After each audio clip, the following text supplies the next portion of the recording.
വിനേഷ് കുമാർ കൂടിയുണ്ട്. വിനേഷ്, മിനിഞ്ഞാന്ന് മാധ്യമങ്ങളെ കണ്ടപ്പോൾ അർജുൻ്റെ അമ്മ വലിയ വികാര വിക്ഷോഭത്തോടു കൂടിയാണ് പ്രതികരിച്ചത്. അവർക്ക് ഒരു ജീവന് വിലയില്ലേ എന്ന് ചോദിച്ചു. തൻ്റെ മകനെക്കുറിച്ച് ഇനി തനിക്ക് പ്രതീക്ഷകളില്ല എന്ന് പറഞ്ഞു. ഈ സംവിധാനങ്ങളുടെ അപര്യാപ്തത അവർ ചൂണ്ടിക്കാണിച്ചു. വളരെ വൈകാരികമായി സംസാരിക്കുമ്പോഴും ഈ എല്ലാ തരത്തിലുമുള്ള പരിശോധനകളെ അവർ നിരാകരിക്കുകയായിരുന്നു. അവർ ഈ പറയുന്ന പോലെ ഇതിനു മുൻപ് തന്നെ ഒരുപാട് കാര്യങ്ങൾ ചെയ്യാൻ സാധിക്കുമെന്ന് പറഞ്ഞു വെക്കുകയായിരുന്നു അമ്മ. അതുതന്നെയാണ് പൊതുസമൂഹത്തിൻ്റെ വികാരവും.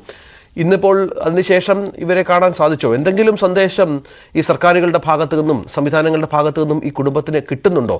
അവരുടെ പ്രശ്നം പരിഹരിക്കാനുള്ള എന്തെങ്കിലും നടപടികൾ, പരാതികൾ പരിഹരിക്കാനുള്ള കൂടുതൽ നടപടികൾ ഉണ്ടാകുന്നുണ്ട് എന്ന് അവരെ ബോധ്യപ്പെടുത്താനെങ്കിലും ആരെങ്കിലും ശ്രമിക്കുന്നുണ്ടോ?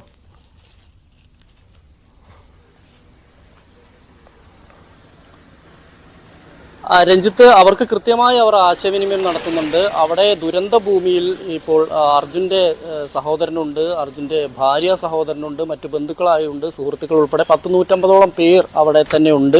അവിടുന്ന് കൃത്യമായി തന്നെ ഒരു ആശയവിനിമയം നടത്തുന്നുണ്ട്. ഇപ്പോൾ ഊർജിതമായി തന്നെയാണ് ഇന്നലെയും ഒക്കെയായി തെരച്ചിൽ നടക്കുന്നത്. അതുകൊണ്ട് തന്നെ അവർ കൂടുതലൊന്നും അതിനെക്കുറിച്ച് അവർ വിമർശിക്കാനോ അല്ലെങ്കിൽ അതിലെ പോരായ്മകൾ ചൂണ്ടിക്കാണിക്കാനോ ഒന്നും തൽക്കാലം അവർ തയ്യാറായിട്ടില്ല. ഇന്നലെ അവർ പറഞ്ഞത് എല്ലാവരും നമുക്ക് വേണ്ടി നിലകൊണ്ടതുകൊണ്ട് നന്ദി, കൂടുതലൊന്നും പറയാനില്ല എന്ന് തന്നെയാണ് അവരുടെ സഹോദരി, അർജുൻ്റെ സഹോദരി ഉൾപ്പെടെ പറഞ്ഞിട്ടുള്ളത്. കൂടുതൽ ഇനിയിപ്പോൾ പ്രതികരിക്കേണ്ട ആവശ്യമില്ല. എന്തായാലും ആ ഒരു പ്രതീക്ഷ അറ്റ രീതിയിൽ തന്നെയാണ് നിലവിൽ അർജുൻ തിരിച്ചു വരും എന്നുള്ളൊരു പ്രതീക്ഷ ഉണ്ടായിരുന്നു കഴിഞ്ഞ 2-3 ദിവസം മുമ്പ് വരെ. പക്ഷേ ആ ഒരു പ്രതീക്ഷയ്ക്ക് മങ്ങലേറ്റിരിക്കുന്നു എന്നുള്ള രീതിയിൽ തന്നെയാണ് അവർ വളരെ നിരാശയോടുകൂടിയും വളരെ ദുഃഖത്തോടു കൂടിയും തന്നെയാണ് അവർ സംസാരിക്കുന്നത്. എന്തായാലും അവരുടെ വീട്ടുകാരുമായൊക്കെ നമ്മൾ സംസാരിച്ചതാണ്. അവർക്കൊന്നും ഇനിയൊരു പ്രതീക്ഷയില്ല. ഏതെങ്കിലും രീതിയിലുള്ള മിറാക്കിൾ സംഭവിക്കുക മാത്രമാണ്. അങ്ങനെ എന്തെങ്കിലും സംഭവിച്ച് അവൻ തിരിച്ചു വരും എന്നുള്ള ഒരു നേരിയ പ്രതീക്ഷ, അതും പ്രായോഗികമായി എത്രത്തോളം ശരിയാണ് എന്നുള്ളതൊന്നും നമുക്ക് പറയാൻ കഴിയില്ല. കാരണം അത്രത്തോളം വലിയൊരു ദുരന്തമാണ് അവിടെ ഷിരൂരിൽ നടന്നത്. അതുമായി ബന്ധപ്പെട്ടുകൊണ്ട് ലോറി പോലും കണ്ടെത്താൻ കഴിഞ്ഞിട്ടില്ല. ലോറിയിൽ അർജുൻ ഉണ്ടായിരുന്നോ അല്ലെങ്കിൽ ആ കടയിലാണോ ഉണ്ടായിരുന്നത് എന്നുൾപ്പെടെയുള്ള കാര്യങ്ങളിലൊന്നും ഇപ്പോഴും ഒരു വ്യക്തതയും കൃത്യമായൊരു വിവരവും ഇല്ല എന്നുള്ളതാണ്. അതുകൊണ്ട് തന്നെ അർജുൻ്റെ മൃതദേഹമെങ്കിലും കാണാനുള്ള അവസരം അവർ ഉണ്ടാക്കി തരിക എന്നുള്ളതാണ് കുടുംബം ആവശ്യപ്പെടുന്നത്. എന്തായാലും ഷിരൂരിൽ നിന്ന് KV ബൈജു റിപ്പോർട്ട് ചെയ്യുന്ന അനുസരിച്ചാണെങ്കിൽ കൃത്യമായൊരു രക്ഷാപ്രവർത്തനം ഇപ്പോൾ നടക്കുന്നുണ്ട്. അതിലെന്തായാലും നാട്ടുകാരും അതുപോലെ തന്നെ വീട്ടുകാരും എല്ലാം തന്നെ അതിലൊരു തൃപ്തരാണ് എന്ന് തന്നെയാണ് ഞാൻ മനസ്സിലാക്കുന്നത്. എന്തായാലും അവരുമായി സംസാരിച്ചപ്പോഴും അവരിനി കൂടുതൽ, നമുക്കറിയാം അവർ വലിയ പൊട്ടിത്തെറിച്ചതും ഇപ്പോൾ രഞ്ജിത്ത് നേരത്തെ സൂചിപ്പിച്ച പോലെ തന്നെ അവർ വളരെ രൂക്ഷമായ ഭാഷയിൽ വിമർശിച്ചതൊക്കെ നമുക്കറിയാം. കഴിഞ്ഞ 3 ദിവസം, അതായത് 16, 17, 18 3 ദിവസത്തോളം യാതൊരു സംവിധാനങ്ങളും യാതൊന്നും ആരും അറിയാതെ, ഇങ്ങനെയൊരാൾ മണ്ണിനടിയിലുള്ളത് പോലും അറിയാതെ, കൃത്യമായ രക്ഷാപ്രവർത്തനം പോലും നടത്താതെ പൂർണ്ണമായും അവിടുത്തെ സർക്കാർ സംവിധാനങ്ങൾ ഇതിനോട് പുറംതിരിഞ്ഞു നിൽക്കുന്ന ഒരു സ്ഥിതിവിശേഷമുണ്ടായി. അർജുന ഉൾപ്പെടെയുള്ളവർക്ക് ഇങ്ങനൊരു അവസ്ഥ വരാൻ കാരണം അതാണ് എന്നുള്ള രീതിയിലേക്ക് പിന്നീട് ഇത് മാധ്യമങ്ങൾ ഏറ്റെടുക്കുകയും കേരള സർക്കാർ ഇടപെടുകയും വലിയ സമ്മർദ്ദങ്ങൾ ഉണ്ടാവുകയും ഇവിടെ നിന്ന് ആളുകൾ അങ്ങോട്ട് പോവുകയും രക്ഷാപ്രവർത്തനത്തിൻ്റെ ഭാഗമാവുകയും ഒക്കെ ചെയ്തപ്പോഴാണ് പിന്നീട് ഇത് വലിയ ചർച്ചയായി മാറുന്നത്. എന്തായാലും ആ 3 ദിവസം പ്രധാനപ്പെട്ട നിർണായകമായ ആ ഒരു 3 ദിവസം നഷ്ടമായിരിക്കുന്നു രക്ഷാപ്രവർത്തനത്തിൽ. സ്വാഭാവികമായും കുടുംബത്തിനും നാട്ടുകാർക്കും എല്ലാം ഇക്കാര്യത്തിൽ വലിയ പ്രതിഷേധം ഉണ്ട്. നമുക്കറിയാം സേവ് അർജുൻ ഫോറം എന്ന സംഘടന ഉൾപ്പെടെ ഇവിടെ ഉണ്ടാക്കി അതിന് പ്രതിഷേധ പ്രകടനം ഉൾപ്പെടെ നടന്ന നാടാണിത്. കോഴിക്കോട് ഈ കണ്ണാടിക്കലിലെ ജനങ്ങളെല്ലാം തന്നെ ഈ പ്രതിഷേധത്തിൻ്റെ ഭാഗമായി സംസാരിച്ചതൊക്കെ നമ്മൾ കണ്ടതാണ്. എന്തായാലും ഇനി അവർക്ക് അർജുൻ തിരിച്ചു വരും എന്നുള്ളൊരു പ്രതീക്ഷയില്ല. എങ്കിൽ പോലും ഇപ്പോഴത്തെ ഈ രക്ഷാപ്രവർത്തനം അവൻ്റെ മൃതദേഹമെങ്കിലും ഒരു നോക്ക് കാണാനുള്ള ഒരു സാഹചര്യം ഒരുക്കി കൊടുക്കണം. അതിനുള്ള ഒരു ഇടപെടൽ എന്തായാലും ഉണ്ടാകണം. ഈ ഒരു മാധ്യമ ഇടപെടൽ ഇനിയും തുടരണം എന്നത് ഉൾപ്പെടെയുള്ള കാര്യങ്ങളാണ് ഇന്നലെ വൈകിട്ട് അവരുടെ ബന്ധുക്കൾ ഉൾപ്പെടെ പറഞ്ഞത്. ഈ ആരൊക്കെയാണ് ഇപ്പോൾ വിനേഷ് അവിടെ ഷിരൂരിലുള്ളത്? അർജുൻ്റെ സഹോദരി, ഭർത്താവ്, അർജുൻ്റെ ഭാര്യയുടെ ആങ്ങള, അങ്ങനെ ചില ആളുകൾ ഇന്നലെ അവിടെ ഉണ്ടായിരുന്നു. അവരെ ഒരാളുടെ നിധിനെ അകത്തേക്ക് നമ്മൾ കയറ്റി വിട്ടിരുന്നതൊക്കെ നമ്മൾ കണ്ടാണ് ഈ തെരച്ചിൽ നടക്കുന്ന സ്ഥലത്തേക്ക്. മറ്റു കൂടുതൽ ആളുകൾ അങ്ങോട്ടേക്ക് എത്തുന്നുണ്ടോ?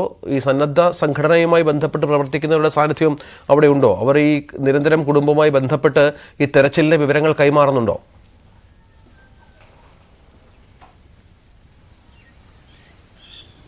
തീർച്ചയായും. കാരണം 3 സംഘങ്ങൾ, അതായത് ഈ മുക്കം ഭാഗത്തു നിന്ന് തന്നെ 3 ജീവൻ രക്ഷാ സമിതികൾ, സംഘങ്ങൾ അവിടെ കൃത്യമായി തന്നെ പരിശീലനമെല്ലാം പൂർത്തിയാക്കിയ ഒരു 3 സംഘം ഇന്നലെ ഷിരൂരിലേക്ക് യാത്ര തിരിച്ചിട്ടുണ്ട്. ഇങ്ങനെ പല ഭാഗത്തു നിന്ന് ഇത്തരത്തിൽ രക്ഷാപ്രവർത്തനത്തിൻ്റെ ഭാഗമായപ്പോൾ നമുക്ക് അറിയാം അവിടെ രഞ്ജിത്ത് ഇസ്രായേൽ ഉൾപ്പെടെയുള്ള ആളുകൾ അവിടെയുണ്ട്. രക്ഷാപ്രവർത്തനത്തിനെ കുറിച്ച് ഏകദേശ ധാരണയുള്ള ആളുകളൊക്കെ ഉണ്ട്. മാത്രമല്ല ഈ കോഴിക്കോട് തന്നെയുള്ള രക്ഷാസമിതികൾ ഞാൻ മനസ്സിലാക്കുന്നത് 3-ലധികം ജീവൻ രക്ഷാസമിതികൾ ഇപ്പോൾ അവിടെ ഉണ്ട്, അവിടെ പോയിട്ടുണ്ട്. പക്ഷേ ആർക്കും അങ്ങോട്ട് രക്ഷാപ്രവർത്തനത്തിൻ്റെ ഭാഗമാകാൻ കഴിയുന്നില്ല എന്നുള്ളതൊരു യാഥാർത്ഥ്യമാണ്.